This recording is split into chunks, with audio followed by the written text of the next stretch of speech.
कपिल के बार लगा वो काम के बार लगाया। राज्य में जो कर्मचारियों के लिए स्वास्थ्य बीमा योजना लागू की गई है, वो बीमा योजना एक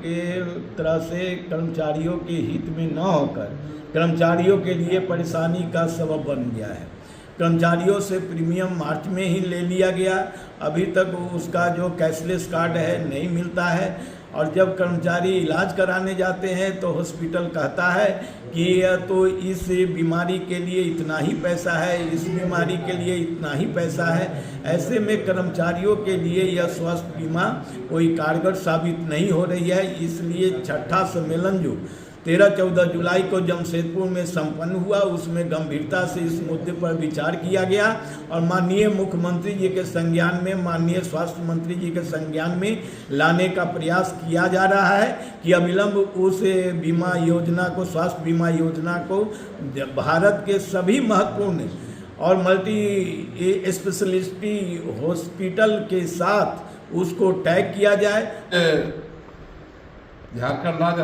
कर्मचारी महासंघ का छठा सम्मेलन जो जमशेदपुर में संपन्न हुआ 13-14 तारीख को, उसमें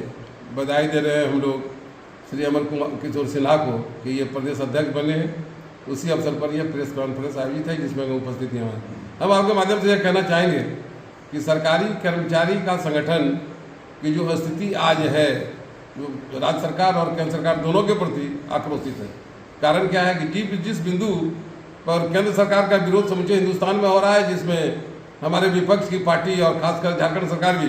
विरोध करती है कि हाँ यह कर्मचारी मजदूरों के हित में नहीं है, लेकिन उसी बिंदु पर स्वयं जब कार्रवाई करने की बात आती है तो झारखंड सरकार मुकर जाती है। इसलिए कर्मचारी में आक्रोश है कि दोहरी नीति नहीं होनी चाहिए और खास करके बड़े पैमाने पर आउटसोर्सिंग के माध्यम से यहाँ के बेरोजगारों का शोषण हो रहा है, मानदेय के माध्यम से, डेयरी में और निकाय पब्लिक सेक्टर में तो और स्थिति गड़बड़ है कि 25 साल से 30 साल से वो बेचारा डेली बेच पर काम कर रहा है, मर जा रहा है, एक पैसा उसको नहीं मिल रहा है, उसके परिवार को कोई लाभ भी नहीं, कोई किसी तरह का फायदा नहीं हो रहा है। तो ऐसी परिस्थिति में ऐसा स्रोत कल्याणकारी सरकार के बीच में हो कि कर्मचारी और मजदूर से काम ले लिया जाए जब तक उसके शरीर में ताकत है,